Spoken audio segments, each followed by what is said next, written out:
Hey guys, let's talk about last night's season one finale of The Flash, and it was a really, really good episode. They went out with a bang. They didn't hold any punches, and I really enjoyed it. There were so many things going on in this episode. We have Dr. Wells locked up at the Stars lab. He's basically trying to convince Barry that he needs to go back in time to save his mom, and if he does that, then Dr. Wells, gets to go to his time where he is from, and he's trying to convince Barry that in order for you to successfully do this, you need to be able to travel through this time continuum and break the barriers, and basically you're going to meet this time zone with that timeline and blah blah blah blah blah. And it's like a whole lot of stuff going on, but the bottom line is if Barry doesn't do this in a minute and 52 seconds, he could die, everybody could die, this black worm or black hole can suck everybody down. It's just a big old mess, but it's a good mess, and the show was very enjoyable. We had a lot of people on it. We had Ronnie and Dr. Stein in the mix, helping out, sort of filling in the Dr. Wells role as the scientific nerd guy in the Stars Lab, helping them out. And there's a lot of push pull going on here because Barry on the one hand has wanted nothing more than to go back and save his mom, and he now has the opportunity to do that. But if he does, he's going to change this timeline, and Dr. Stein is warning him, like, you just don't know how one event could alter everything else. And it's like, you pull a string here and the whole dress falls apart, and that's just the unknown. And so, of course, Barry is trying to turn to the people that he loves the most for advice. So, he goes to Joe, and of course, Joe's like, you've got to do it. You've got to go back, save your mom. That way, your dad won't go to prison. You'll get the family that you've always wanted. And Barry's like, really? Because then that means I will never have gone to live with you and Iris, and, losing one set of my family gained another set of my family. And he obviously loves Joe so much, and I'll get to all their scenes a little bit later, but so good, so good. So in that very first scene, Joe's like, you got to do it. Like, there's no hesitation here. You got to be able to go back, save your mom, do whatever it is that you need to do. This is what you've been working towards. This is what you've always wanted. And of course, so Barry's like, oh, okay. Like, he's not pushing him against it. Of course, we have Cisco, who is adamantly against it. He doesn't want anything to do with it because he knows that this could kill Barry. So basically, Barry has to go at a speed of like Mach 2 to try to get to the point where he can travel back in time to try to save his mom. And it's so funny, the scene when Cisco's like, so basically there's going to be three yous in the past, and it's going to be Barry now, and it's going to be the Barry as the Flash, saving him as young Barry. So it's like, what? Like, when you have to like wrap your mind around that, it's kind of crazy.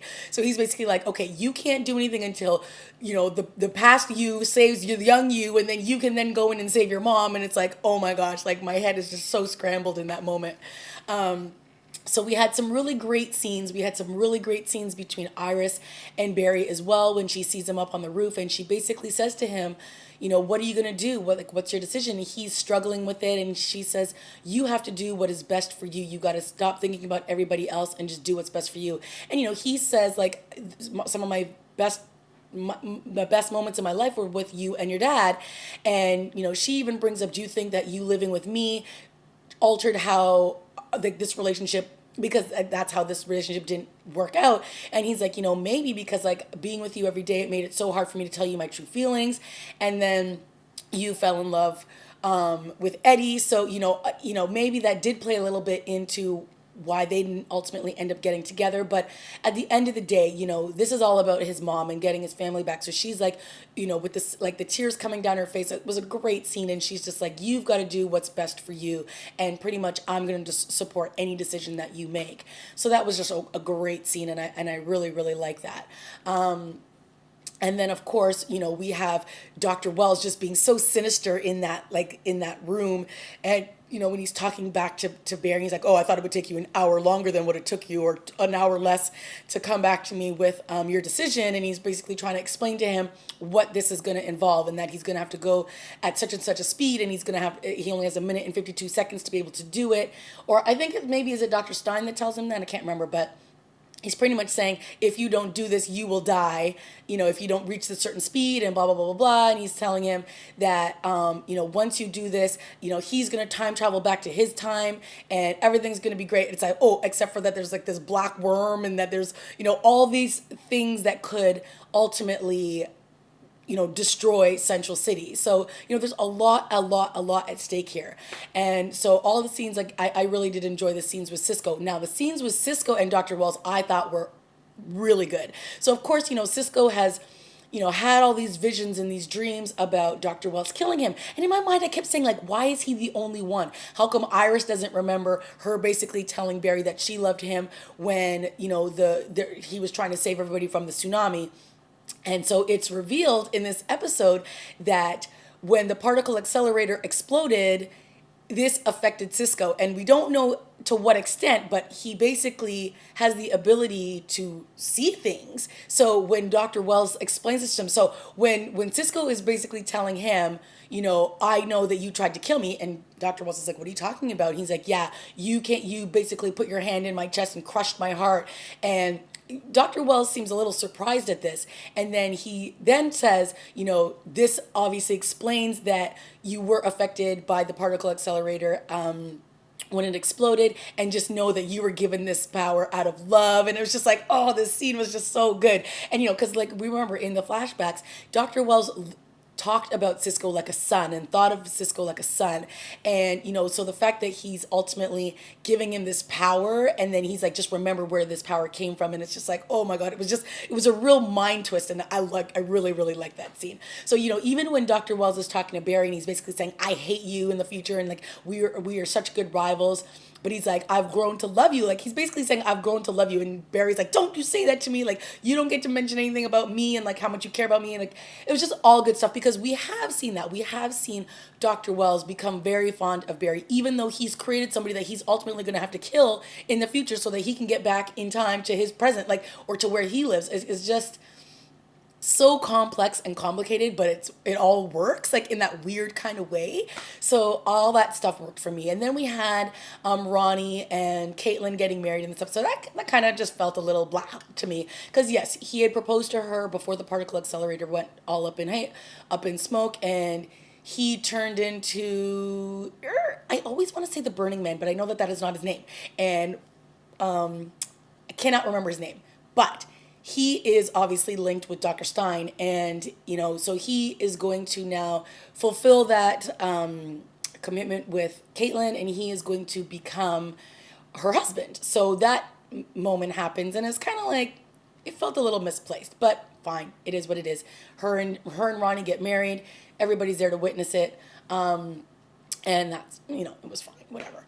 The other scene that I thought was very interesting was when Dr. Stein was talking to Eddie, and Eddie was pretty much like resigned to the fact that he's useless. He wasn't going to really play a role in all of this, and that Dr. Wells had already told him that he is like the most useless out of all of the Thawns in their lineage, and so he's resigned to that's who he's going to be. And so Dr. Stein is like, listen, there are no such things as coincidences. Like, how is it that he would come here and meet his great grandfather or whatever, and that that he would come to this place, and that he would meet you, and all this kind of stuff would happen? Like, all that doesn't just happen for coincidence. And you're listening to this conversation, but you're not really sure where it's going. But Eddie then all of a sudden has the courage then, or not the courage, but he then goes back and takes back what he said to Iris, and he goes back to say to her, listen, who cares about what the future is supposed to be, that the fact that you're supposed to marry Barry, let's just deal with what's in the present, and I love you, you love me, let's get this back on track. So, she's like, forget the future, like, screw the future, and like, let's just basically jump into this. And it was a really cute moment, because I'm glad that the show wasn't just like, okay, she was like, okay, deuces, Eddie, like, I'm just not in love with you anymore, after they just broke up in last week's episode when she was begging him, to stay in this relationship with her. So I'm glad that it wasn't just like, why do you want me back now? Like, I don't want to be with you. And it was like, yeah, he was about to propose. They're fine. They're going to get back together. I was all fine with that. So, of course, it's not until the end where we realize the magnitude of this conversation that Eddie has with Dr. Stein. And it's just, what? Like, it's nuts. So before I get to that, of course, we have all the very interesting stuff that is happening with Dr. Wells, and now Cisco has built him a time machine, and him and Ronnie were working on it. And so basically, once future or present Barry goes back into the future to save his mom, this is when Dr. Wells is going to take off and go back to his home planet or whatever, his timeline. And just as we see Barry go back in time, he gets to the point where, future Barry saves young Barry, and he takes him out of the room. And this is obviously when Barry's supposed to now go in and save his mom, but he doesn't. He hesitates, and the Reverse Flash kills his mom, or stabs her in the heart, like he did back on the very first episode. And Barry basically comes in the room and he explains to his mom that he is her son as an adult, and they have this really nice moment, and he's able to say all the things that he wanted to say to her. She's able to say goodbye to him, and it's a really great moment. And at that moment, Barry chooses not to save his mom and to stay with the timeline that he's in, and to not alter the past. So I thought that was like pretty, heartbreaking to see him like crying over his mom and making that ultimate sacrifice and decision. So of course, now we're at the point where Dr. Wells is about to take off, and he like seals up the thing and he's ready to go. And then all of a sudden you see Barry just come through and just like crash through the bubble and like basically take out Dr. Wells. And this is when this really good fight scene ensues, and Cisco's in the room and Joe's in the room, and they both get like knocked out, and Barry and Dr. Wells are fighting, and they're like going intensely at each other. And basically we get to that point where Dr. Wells has Dr. Wells has Barry, and he's pretty much winning this fight, and he's about to kill him, and he says, I'm going to kill you, and I'm going to kill everybody that you love. I'm going to kill like everybody that's in that room there.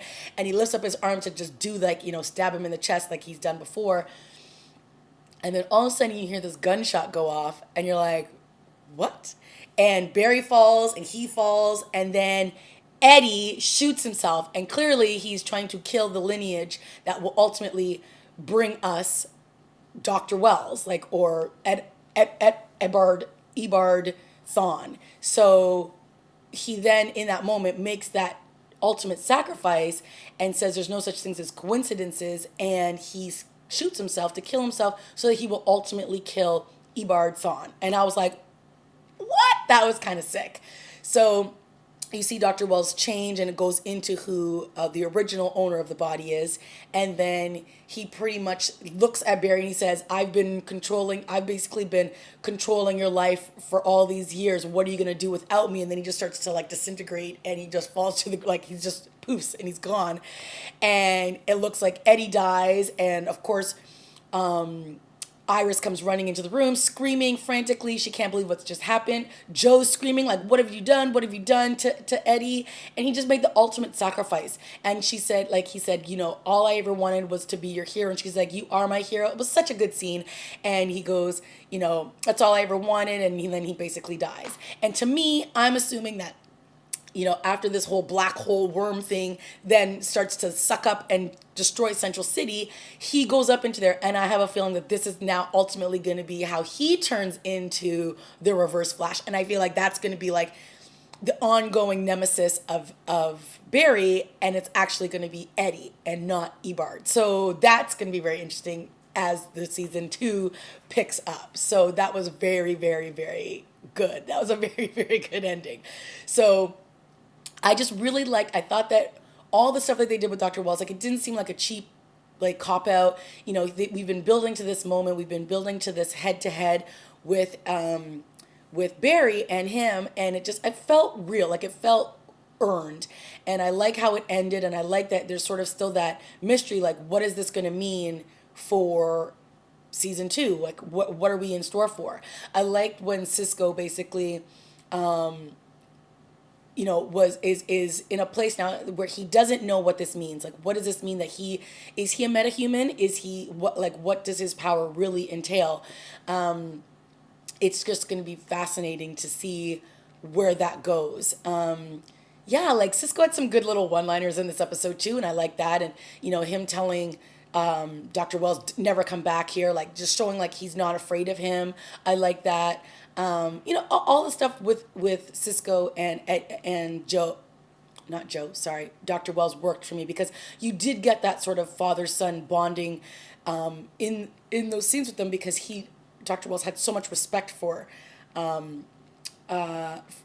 Cisco, and he even says you should understand my predicament here, and like you should understand the science behind all of this, and all of that was really good. I thought that all worked for me. So a really, really solid season finale. I'm still really enjoying how they've handled the Iris fallout from her finding out that everybody lied to her. They're handling it in a very mature way. They're not having her be bitter, running around, stomping all over the place like she's upset with everybody. She's just like, let's just move forwards.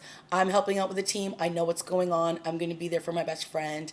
Let's just keep going. So I like all of that. It'll be interesting, like I said, what's going to go down. Now, there was a moment when they were trying to stop the black worm thing or hole thing from like exploding or something, and Caitlin and Ronnie went down to shut off all these valves or something, and Ronnie was shocked, and then he flew back. So what is that going to mean? That's going to be very interesting. Yeah, and right now it looks like Central City is under attack. Like there's like what looks like a big tornado is going upwards and it's destroying their city. And of course, the last shots we see is of Barry running around this black hole trying to stop it from destroying Central City. And that's pretty much how it cuts to black. So pretty good. I really did enjoy all of those scenes. Dr. Wells has been a very good nemesis this season. Even though we weren't quite sure what was going on, I think that the way that the show handled it, wrapped it up, was really well. And I mean, I shouldn't say wrapped up because I'm sure it's not done. But yeah, pretty pleased. Pretty pleased. Let me know what you guys thought of this finale and what you think might happen for season 2. I mean, I have not read the comics, so don't want you guys to spoil things for me, because I want to still be engaged and be shocked every week. So if you could not tell me what is supposed to happen in the comics, but I don't know how I really get you to talk about what you think is going to happen in season 2 if you already know what's going to happen. But I would like to still be shocked week after week with what new nemesis might come Barry's way and what might happen. So all those kinds of things I don't want to know, but it'd be interesting to see what you think might happen for next season. That being said, guys, I'm going to let you go. It's been a great year of The Flash, or great season of The Flash. There were some hits and misses for me. I think that they wrapped up, or I shouldn't say wrap up, because I'm sure this isn't the last we're going to see of Eddie, but I liked how they, ended his little journey there at the end, and what is in store for him for season 2. That's going to be very interesting. And yeah, that's it for me, guys. I will see you when the show returns. Can't wait.